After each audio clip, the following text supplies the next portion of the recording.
All right, welcome in everybody. This is another combined effort here. We're studying the AFC South. This is the way too early version. We haven't even gone through training camp yet, so we're just talking about these teams and what we think they might look at this year: the Titans, the Colts, the Jaguars, the Texans. We have Simon Short on board with us. We have Robertson Byer on board with us. Anthony Joe Baggy may jump in here in a couple of minutes. We'll see. Excited to have you with us today. No matter where you're watching from, you might be watching on the Phantom Sports Network. You might be watching on the Sports and Money platform.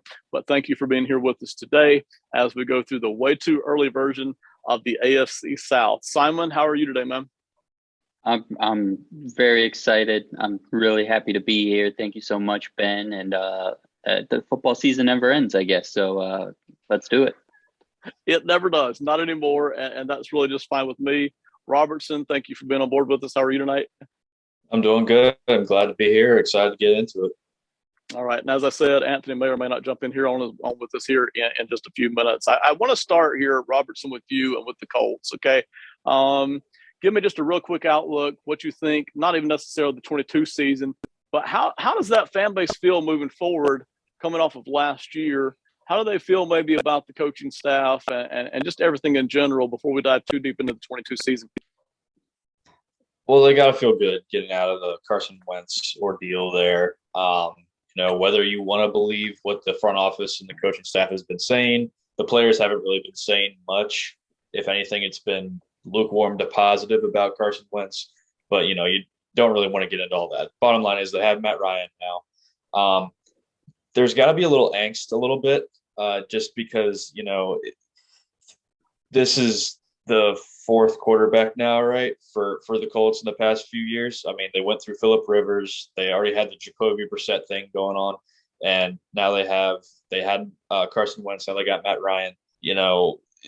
And they have Nick Foles now, which is just hilarious. Honestly, I mean that's just hilarious to me that they have Nick Foles right after Carson Wentz leaves. Like, I love that. That's fantastic. That is so petty, Jim Irsay right there, and I love it.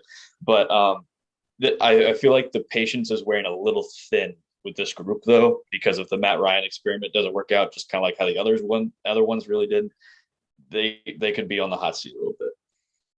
I personally don't remember ever seeing a group of a front office, a general manager, and coach that I liked as much as I like this group, whose results have really kind of been this inconsistent. And I don't, I think a lot of it goes right back to what you said about the quarterback spot. I think if they had that more settled and locked in, I think the results would be a lot prettier. I actually really like Frank Reich as head coach, in spite of the way it ended last year. I guess it's Chris Ballard, I think, is the general manager there. In general, I like what he does as the general manager. And yet the results over the past few years have, kind of been, leaving you wanting more, to be quite honest about it. So we'll revisit them a little bit later in the program. Simon, the Jaguars. I'm almost afraid to ask here, but if you're a Jaguars fan, which you were not, by the way, but if you're a Jaguars fan, how are you feeling just in general? If you can forget the 2021 season moving forward. I mean, you have to feel good right now, right? I lost a lot of confidence as I was saying that. Listen, Urban Meyer's not your head coach, so that feels good. Doug Peterson is your head coach. The guy just won a Super Bowl not too long ago. But of course, I think we all remember probably more quickly kind of tanking that last regular season game, taking Jalen Hurts out of what was like a fun last few games of his rookie year, putting in a guy that I don't think's in the NFL right now, and pretty much tanking the season a couple years ago. But I think you have to feel good because in theory, there's nowhere to go but up. I mean, just look at them last year. They went from 1 win to 3 wins. That's good, right? Maybe they'll go up again this year. In all seriousness, you've got what should be a franchise quarterback going into his second year in the NFL. That's usually where things start going right, no matter how bad year one goes. You add a lot of young, exciting talent to the defense, which, has sneaky not been that bad throughout really this entire Jacksonville time. They just need more talent. The offensive line has some sneaky pieces that you like. Influx of skill guys. The main thing that I think, and I've said this before, that you want to see with any NFL franchise, whether you won 12 games, 15 games, or 2 games is if it ended poorly and it didn't go the way you want it, you at least want to see something different. And this team didn't try to just roll back out with what they had last year and said, you know what, Urban Meyer was the reason we lost 14 games. Those were all on him. The roster's good. We're just going to roll out, do the same thing with a new coach and see what happens and win, the same amount of games. No, they said, okay, we need to adjust this coaching situation because it's toxic. Nobody likes us. Our players don't even like us. But we're also going to go out and we're going to bring in a bunch of talented players. You can quibble with, the amount of money that they spent on them, but they brought in good football players, which this team desperately needed. And again, Trevor Lawrence had some nice moments last year that showed fans, even though overall it was disappointing, hey, his second year should be good. So I think right now, today, you probably feel good. Simon, we'll get back to you in just a second on the Tennessee Titans. We'll talk about them. That brings us, though, to the Houston Texans. I'm going to be a little down on Houston, and then I'm going to hand them a little bit of hope here. If I'm a Houston Texans fan, I'm exhausted. I'm embarrassed. I'm a little embarrassed. I'm a lot exhausted. I mean, the past 4 or 5 years for this franchise has not been fun. You've had a great quarterback there with Deshaun Watson, but then he's had a boatload of troubles off the field to come along with that. You've had a head coach who, at one point, not the current head coach, but the head coach they moved on from, seemed to really not be the guy who needed to be the general manager. And yet he was given almost complete freedom as general manager. You had other front office people who seemed at some point on some level to be involved in some really weird stuff. It's just been one thing right after another, from finances to draft picks to off the field issues for the Houston Texans. I'm exhausted. I almost feel like as if I've divorced somebody that was a really rough marriage, and now I've kind of married somebody else that, maybe not a lot of people would have picked to marry, but I'm at least hopeful that we can have some peace and quiet now, right? And we at least hope that we can move forward and have at least some decent competitive seasons if I'm a Houston Texans fan. And, oh, by the way, they've got a guy at quarterback named Davis Mills, who I think was 3rd, 4th round, something like that, out of Stanford a year or two ago. Is he the kind of guy who can carry the franchise? Probably not. But he showed a lot last season that at least gives you some hope that maybe we can be competitive with Davis Mills moving forward. So that's the Houston Texans. Robertson, am I overstating this with Houston? What's your feeling on Houston just at a glance here? No, I think you hit the nail on the head there. The bright spot, I feel like, is Davis Mills, which can be a little scary considering he was, I think he was a 3rd round pick. So you're putting a lot of hope into a 3rd round pick quarterback. But I really like Davis Mills. I liked him coming out of Stanford. He showed some toughness, showed some grit last year. He showed the ability to be able to play in the NFL, at the very least as a backup. He's not going away, I don't think, anytime soon, unless he completely tanks this year. So I think that is their bright spot. I think he can carry them to a few wins more than probably maybe expected. But it is sort of a dumpster fire. And as a Washington Commanders fan, I know a dumpster fire when I see one, and Houston is a dumpster fire. Very well said. And I think that's enough for the Houston Texans for the moment, at least for their outlook. Anthony hasn't yet been able to jump in on with us. Simon, give us a quick glance for the Tennessee Titans. I want to ask you a question, Simon, before you do. I almost get the feeling with the Titans that they are a team who is tough, who is good, who is disciplined, who has a fair amount of talent, who in any season could theoretically win a Super Bowl, and yet they have the danger of never even making a Super Bowl at all in spite of several good seasons in a row. What's your feeling on Tennessee, just general outlook? I think this is the year the Titans fans start getting a little bit nervous. Similar to what Robertson was talking about with the Colts, where it's like, okay, we've hit this so many times now. Eventually, we're going to run out of energy to keep hitting if we don't break through this wall. And I think at least the Colts have a lot of young pieces, and they're, changing out the quarterback every year to kind of keep things fresh. Tennessee, it feels like it's starting to get a little bit stale. And you saw that by the end of the year where, just last year in 2020, we were talking about Ryan Tannehill as a sneaky MVP type guy in the first half of the season. And now by the end of this past year, everyone's trying to trade him and cut him and do all this stuff. I think from a general point of view, where as a fan, you're probably a little bit nervous. Yeah, this team feels like they're banging on the door every single year because, they get out the hot starts. Derrick Henry has been just a monster. But this team is 20th in overall DVOA last year. They were 20th in offensive DVOA, 12th in defensive DVOA. So it's just not a very exciting team. The way they run their offense, especially since Arthur Black left, it just does not feel like it has really hummed, and it's kind of lost that sense of surprise that came in Tannehill's first year as a full-time starter. So just overall, it's a little blah. It feels like they've downgraded their roster a bit from last year, and you just kind of wonder, are they going to be able to keep going at it as hard as they've been over the last couple of years in terms of, just beating you with physicality and toughness week in and week out over and over again, because that does get tiring. And, sometimes the voices in the room kind of fall on deaf ears, and whether it's the quarterback, whether it's the coach, whatever. Now I could be completely wrong, and they could put up another, 10-7, 11-6 kind of year. But eventually, you just know it's going to run out. So I think fans are wondering if this is going to be that year. Robertson, I'm going to come back to you now with the Colts. We've kind of just given a quick outlook for everybody. But let's hone in now on the 2022 season. I'm going to give you a number from DraftKings, and of course these line numbers, win-loss line numbers, will fluctuate all season long. But the number that I have right now for the Colts is 9.5 wins. Are you taking the over or the under on that? And then just embellish a little bit on why. I'm going to take the over, but I think the line's right where it needs to be, because I think this is a 10-win team. Because the difference between Carson Wentz and Matt Ryan is, if you believe all the rumors, his leadership and maybe a little less arm strength for Matt Ryan.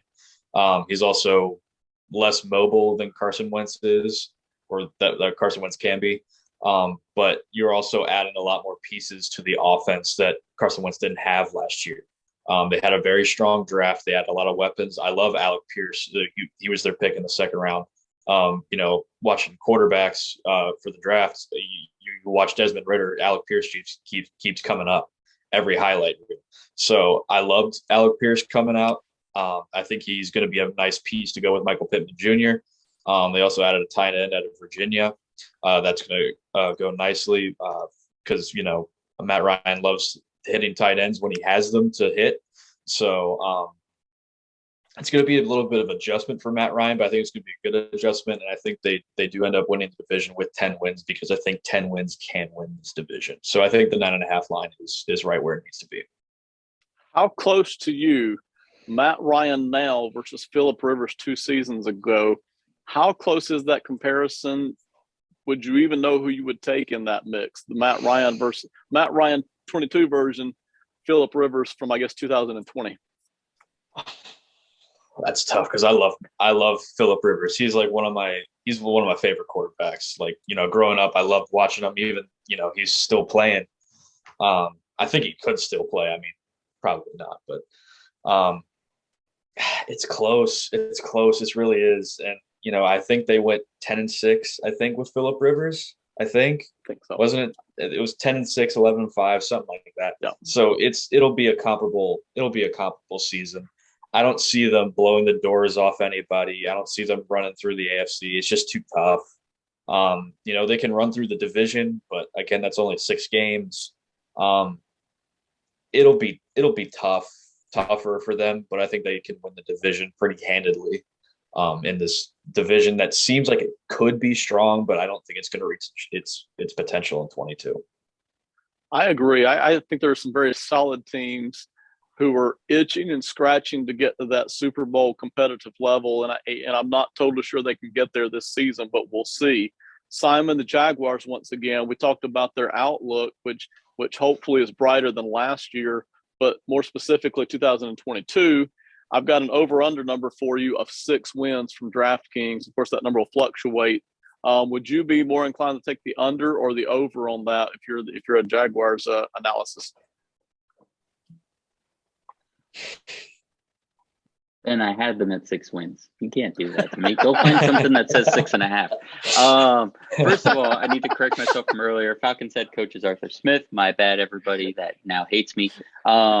Second of all, So 6 wins. I mean, I'm gonna take the under. I looked at the Jags are playing. The whole AFC South is playing the AFC West this year and the NFC East. So that's for eight games are those two divisions. 6 games are within their division. I had them sitting at 2-4 in their division, 2-2 in the NFC East, 0-4 in the AFC West, essentially. The last 3 games are against the Ravens, the Lions, and the Jets. You would like to think 2-1 is in the mix. 0-3 is also in the mix very, very easily. So I'm gonna, if I have to pick one of those, 5 wins or 7 wins, I'm gonna go under with 5 wins. I think this team will play a lot better than where they were last year. I mean, this team was bottom in pretty much everything you could be bottom in last year. I think they will look a lot better. I think Trevor Lawrence is going to look a lot better. I think they'll at least be competitive and fun to watch. But if you had to gun to my head, 5 wins or 7 wins, I'm going to say 5 all day for this team. I agree. And there's almost no way that it can be worse than last year, all things considered. But there's just no way I'm taking the over on 6 wins looking at the Jacksonville Jaguars. That brings us back around to the Texans. And we already talked about their outlook for them, but more specifically for 2022, the Texans have an over-under of 4.5 wins. And for me, that's a little tempting. I still think the Texans are going to be one of the worst teams in football this year. I think there's going to be quite a bit of competition for the worst team in football this year. We won't mention the other teams right now, but I think that 4.5 is just about right. I'm very tempted to take the under on that. Do I like Davis Mills at quarterback? Do I think he makes them competitive? Yeah, I do. But they are, unless they beat the Jaguars twice, I'm not totally sure where they're going to get a lot of their other victories this year. I think they're going to struggle to beat the Titans at all this year. I think they're going to struggle to beat the Colts. They're going to struggle to beat anybody in the AFC West. They're going to struggle with the teams. I think you said in the East, Simon, for them to do any of this. And so I've got the Texans probably under 4.5 here on the Houston Texans, but I think they are very much in a transition stage. And I don't think that they're yet in the mood to be doing a lot of winning yet. So I've got the Texans under 4.5. Robertson, what about you? If you're looking at the Texans at a glance, 4.5 wins, where would you put that over under? I think Robert's still having some technical difficulties. We'll get back to him in just a second. Simon, if you want to, for just a second, then talking about the Titans, we've got them at 9.5 wins from DraftKings. I think that's identical to what the Colts were. I think that's about right. But would you pick the over or the under on that? Looking at Tennessee. Oh man, I think I would go under. I think there's a world they go over and they're the same team that they've been over the last few years. But I look at this team and I look at the other teams in their division and across the league, and I just don't see how they got better. Now, of course, they were a 12-win team last year, but it definitely felt fake a lot of the way, especially by the end of the season being a 12-win team. I think I would go under. Again, I think they would be very competitive in all those games. I think they would be tough. I think they'll be a tough out. But I think it's much more likely this team goes 9-7 than is a double-digit win team again. So I'm going to go under for Tennessee.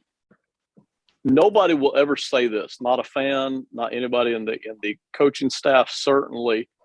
But deep in the bowels of the stadium where the front office meets, I wonder if you're on the Titans, I wonder if they're not looking past 2022 just a little bit. They went ahead and drafted Malik Willis, not really because they wanted him. They could have had him in the second round or the first round. They didn't do it. But he's sitting there in the third round. They go ahead and take him. Now, Ryan Tannehill's here for probably another year or two just because of the money. The dead cap is so huge. I don't think Tannehill's going anywhere for a season or two. But you do see the explosiveness that Malik Willis potentially brings. And then they let go of A.J. Brown. Again, we could debate why, but they did. And they went ahead and drafted Treylon Burks.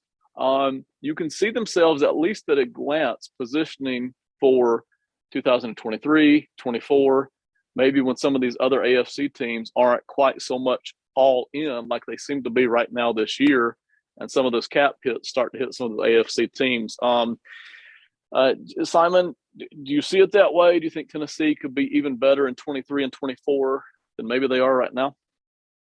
Yeah, I think you look at this team's roster, and because you think of they've been around in this iteration for so long, you think they're this like old team, like this veteran team that's like kind of at the end of the rope. But then you look at their best players, and I mean, we can go as rudimentary as literally just looking at names and ages. But Kevin Byard, they're all pro safeties, 28. Harold Landry, linebacker, 25. They have a bunch of really nice young cornerbacks that I really like. Jeffrey Simmons is 24. You just mentioned they go 4 years younger at wide receiver in Treylon Burks. Taylor Lewan is a guy that seems like he might be at the end of his heyday. So they went and draft Nicholas Petit-Frere from Ohio State, who might start at right tackle this year, but is a guy that has played left tackle in college, so could be the Lewan heir at left tackle. And then, you mentioned the big name is Malik Willis. This team could very well, take a small dip this year, still be competitive, still, compete for that division crown and a playoff spot, but really be even better in 2 years just by, these young guys maturing a little bit more and when this next crop kind of gets into the game. So they could absolutely be, forward thinking. And that's why they didn't trade Tannehill, right? That's why they didn't, move on from Derrick Henry after the injury. That's why they didn't do anything big and splashy. It's a solid football team that's coached well, that's ran well, and they said, okay, maybe this iteration isn't going to be a Super Bowl contention. If in Super Bowl contention, if we pay AJ Brown all this money, is he going to help us get to that next level? Yes, no, probably not. So let's just trade him in for the younger model, and we'll keep building. We're here for a long time, not just a good time. So I'm with you. I'm not exactly sure what the plan is in Tennessee, and Robertson will jump back into you in just a second here. But it seems like they're willing to try to compete right now, as well as keep an eye on maybe changing things up in a season or two, depending on how everything shakes out. Robertson, are you back in with us again, man? Yes, sir. Sorry about that. No problem, man. Welcome aboard. We're going to go back around now and kind of get the division order. So we've got the Titans at 9.5. We've got the Colts somewhere around 9.5. We think both those teams are going to be solid. And then we've got the Jaguars and the Texans. Jaguars at maybe 6, maybe the under.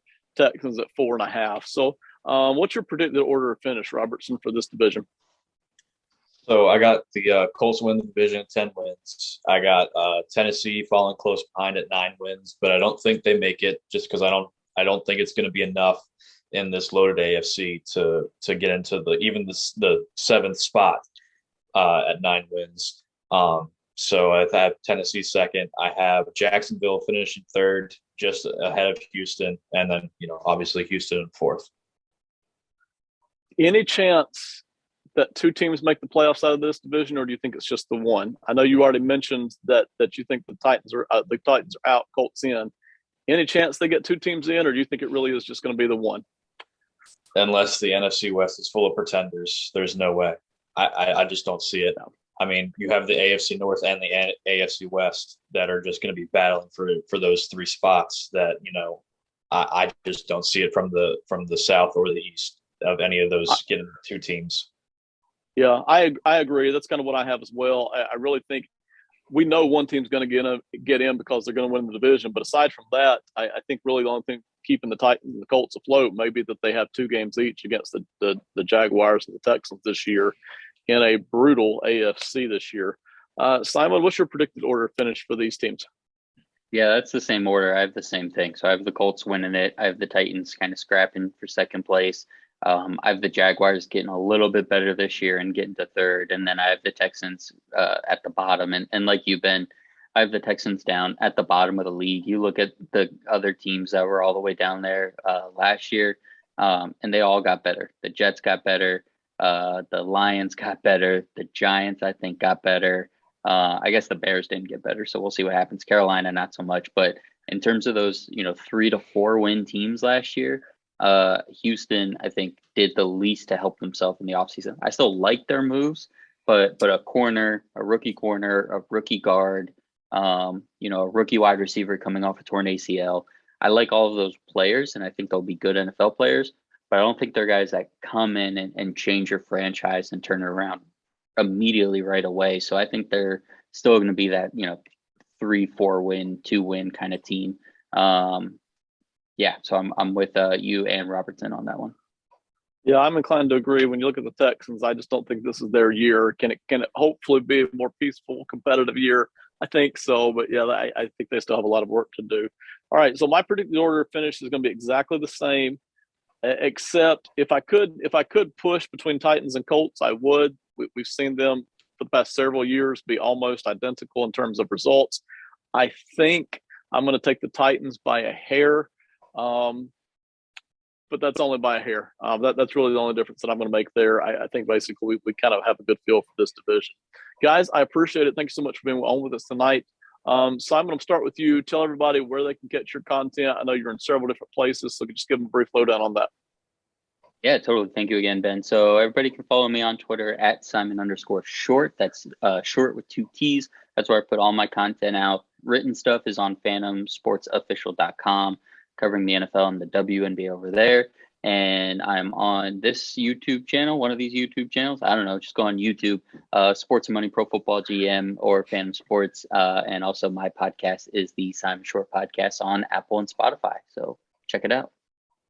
Robertson, tell everybody where they can catch your material, whether it's written or video or otherwise. So same, just on the Phantom Sports YouTube channel, also at phantomsportsofficial.com. You can find, I write for the Washington Commanders. So, if you're a fan, go read the stuff. Hopefully get some more out soon. Twitter at RELVIAR99. Go follow me there. I'll be retweeting articles from Phantom that they post on there. So, yeah. Guys, I've enjoyed it. It's been a blast. We're going to do this all through the off season. We're going to do all the divisions. We've got some other fun NFL projects coming up as well, so be on the lookout for that. And again, for those of you watching, whether you've watched us on Phantom Sports or in conjunction with Sports and Money, thank you so much for being with us, and we'll see you next time. Have a great one. Bye.